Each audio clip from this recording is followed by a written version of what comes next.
Salut à toi, comment je te porte? Alors j'espère que tu te portes bien. Moi c'est Marcel Kamla, présentateur de la chaîne CGI qui signifie Canada Global Info. Sur cette chaîne nous parlons du Canada, plus principalement d'immigration Canada. Si le thème de cette chaîne t'intéresse, je te conseille fortement de t'abonner pour ne pas manquer toutes les autres vidéos qui vont arriver par la suite. Alors, le but de cette vidéo aujourd'hui est de vous présenter les principaux documents qu'un garant doit vous présenter ou qu'un garant doit vous fournir à titre de commerçant. Donc, demain je ferai une autre vidéo pour des garants qui sont salariés, mais aujourd'hui c'est une vidéo pour les garants commerçants.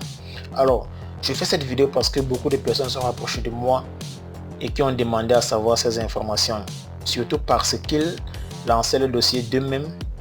Déjà, ils ne sont pas passés par des agences d'immigration et ils sont lancés d'eux-mêmes pour concevoir leur propre dossier. Alors j'ai décidé de faire cette vidéo pour les aider à savoir ce qu'ils doivent mettre dans leur dossier pour convaincre l'agent d'immigration, surtout en ce qui s'agit du garant. Et le garant qui est un élément clé, vraiment clé dans un dossier pour un individu qui veut immigrer au Canada. Alors sans plus tarder, nous allons passer au vif du sujet.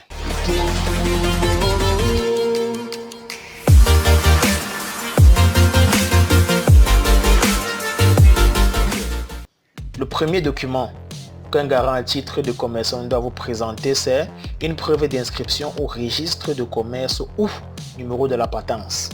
C'est le tout premier document qu'il doit posséder. Le deuxième document qu'il doit avoir, c'est le dernier rapport d'impôt et des états financiers au cours de la dernière année d'exercice. Je vais relire si vous voulez prendre des notes, bien que cela soit une vidéo. Le dernier rapport d'impôt et des états financiers au cours de la dernière année d'exercice. Donc, le troisième dossier qu'il doit présenter, c'est les derniers relevés bancaires de 4 ou de 6 mois ou plus, selon sa convenance. Mais moi, je préconise même 6 mois même, hein, ouais, pour être plus confiant et rendre son dossier plus convaincant. Donc, qu'il ait un relevé bancaire allant jusqu'à une période de 6 mois en fait. Le quatrième document qu'il doit avoir, qu'il doit présenter, c'est une lettre de prise en charge irrévocable. Irrévocable qui signifie que le garant ne peut pas revenir sur sa décision après l'avoir signée. Donc vraiment, cette lettre de prise en charge doit être irrévocable, signée devant un avocat. En fait, pas les choses qu'on signe à la maison, qu'on met juste là. Donc ça doit être irrévocable pour peser lourd afin de rendre, afin de documenter son importance devant l'agent d'immigration, de dire en fait, de prouver sa bonne foi encore. Ça c'est le quatrième document. Le cinquième document, toujours pour prouver sa bonne foi, c'est que il émet un chèque au service d'admission dans l'école où est-ce que tu vas aller étudier. Si c'est dans un collège, qu'il émette un chèque qui pourra payer ta première tranche dans le collège ou l'université où tu vas aller étudier. Ça, c'est pas obligatoire, mais ça prouve une fois de plus la bonne foi du garant qui te prend en charge. Et ça pèse très lourd devant l'agent d'immigration en fait. Donc ça, c'est le cinquième document. Le sixième document, c'est la description détaillée de son actif mobilier et immobilier pour son commerce. Dans la description détaillée de son actif mobilier et immobilier pour son commerce.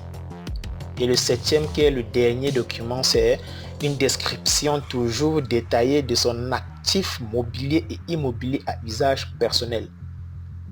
Je pense que là, vous avez tout compris. Donc ça, c'était en fait les 7 documents qu'un garant un garant commerçant doit présenter et qui doit présenter pour que l'agent d'immigration soit assez convaincu qu'il va prendre en charge correctement l'étudiant qui veut aller étudier là-bas, le futur étudiant ou le futur Canadien qui va aller étudier là-bas. Donc ce sont vraiment les 7 documents.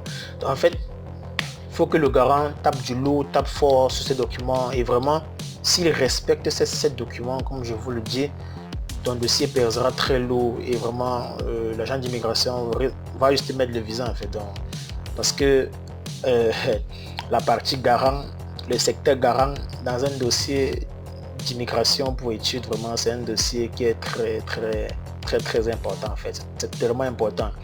Une fois qu'on est sûr que ton garant est très sérieux, vraiment, ça donne tes chances même à 80%, 70% pour que tu immigres pour le travail. Et c'est ça aussi souvent le gros fardeau, c'est ça aussi souvent le gros pont à traverser. Donc c'est tout, merci de m'avoir suivi. Si vous avez aimé la vidéo, merci de me laisser un pouce bleu, un like et surtout de partager la vidéo pour aider plusieurs autres personnes qui sont lancées individuellement dans la procédure afin de les aider à obtenir leur visa et d'aller continuer leurs études au Canada, le pays de leurs rêves, tout ça. Merci et rendez-vous demain pour la prochaine vidéo.